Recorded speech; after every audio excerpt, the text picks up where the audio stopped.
Hello everyone, today we are making stretch pastry. It's a homemade. I'm gonna do that. I'm gonna stretch them. I'm making pastries with this is onion and potato cut in small cubes and pre-boiled.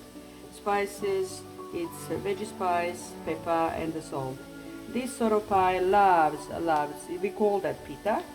The people will understand what I'm talking about, but loves pepper. So I'm frying onions and I'm going to drop my boiled potato in there.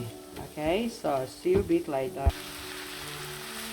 So potato is in and it's going to fry nicely just for maybe about 2 minutes. I wouldn't go more than that because it's already pre-cooked, yeah?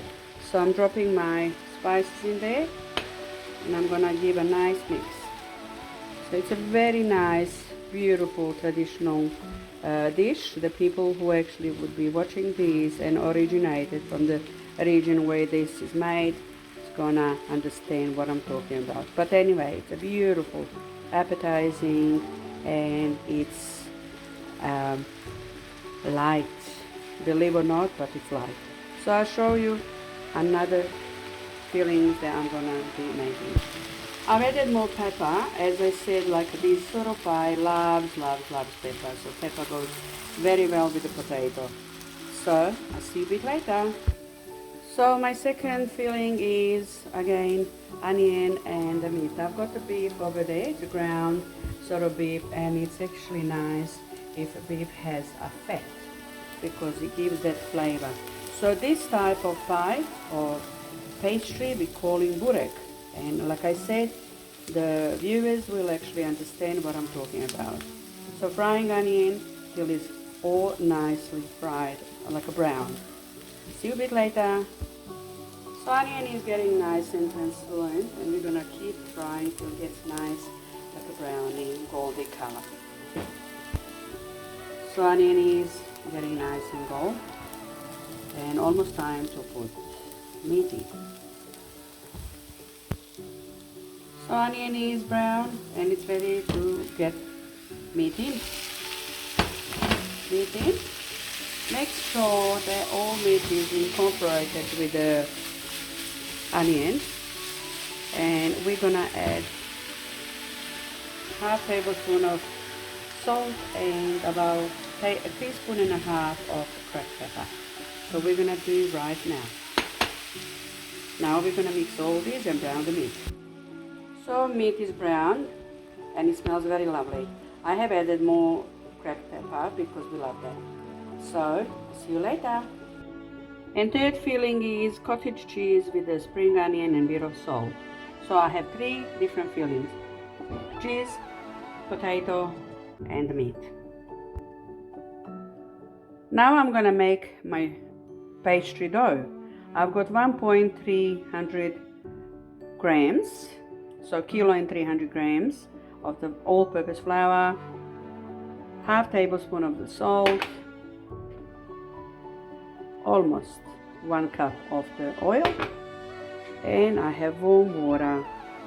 So I won't be using all water because it's almost 1 liter, but I'll show you. So depending how thick or how you wanted your dough to be, but it has to be stretchy so it can't be too hard. Okay, so let's start. So we have put like about 800 milligrams of the water, and of course you have to go by your hand.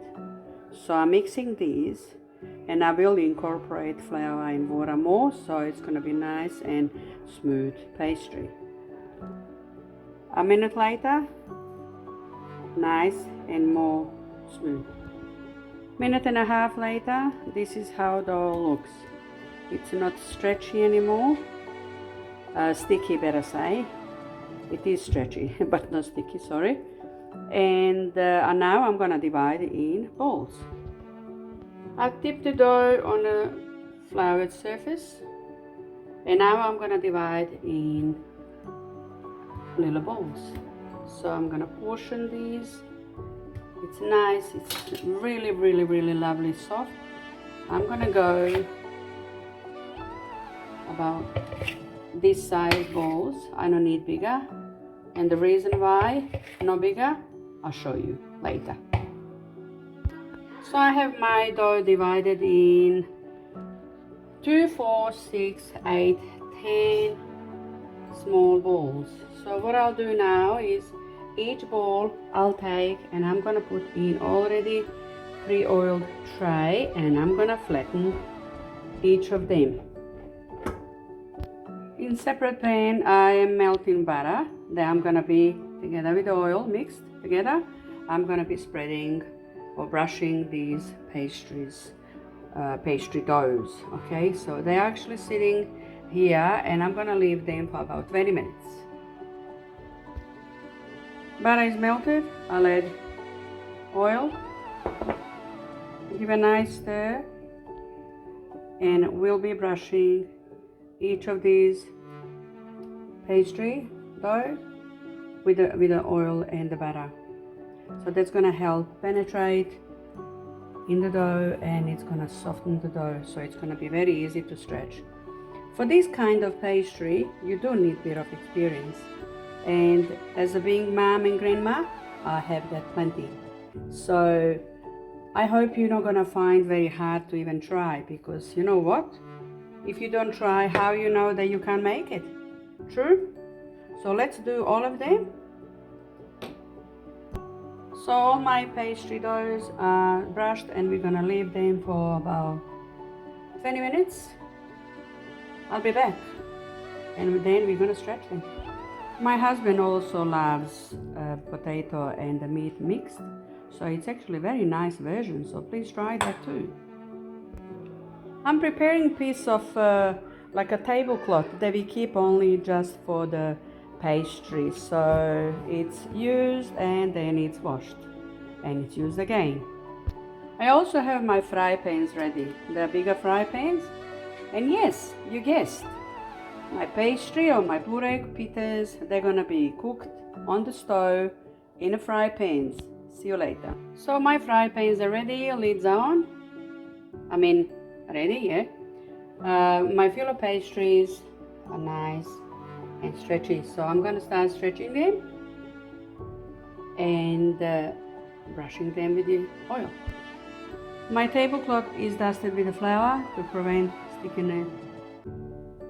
the dough sticking to the table. The time to stretch the dough. Stretching lovely, beautiful.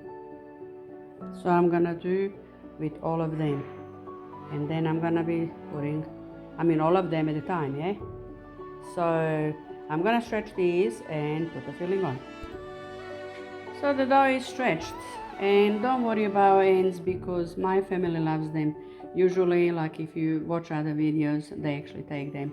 No, they're gonna lovely sit somewhere in the middle, and they're gonna be also yummy. So what I'll do, I'm gonna do meat first. As I said, there is no any other way than use your hands. You can't do different.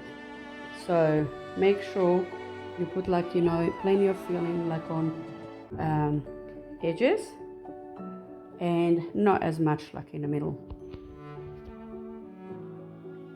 So doing more. So the meat is evenly put on a pastry, and now I'm starting to roll. So rolling pastry is very easy with a tablecloth, so that's the reason why I have this. And many others who actually make this type of burek or pita know that without this it's harder. So let's go. So it's all rolled and now it's coiled. Each coil I'll cook in fry pan. So my pastries are cooking lovely. This is pita and this is a burek. Okay, so you can see how nice and golden it is. I'll tip these on the chopping board and one is done. Using spatula, I turn them upside down to get another side also cooked, and I'll put the lid back on. So all pastry was used and it's all done, nice and goldy, and it's all done in a frying pans. As you can see, my stove is really messy, but doesn't matter, we're gonna clean it. And it's a big amount of pastry and dough they are used, so you don't have to use that much. I always make sure that there is plenty, and then I can actually put in a freezer. Thank you for watching this video. I hope you're having a good day, and see you next time. Bye.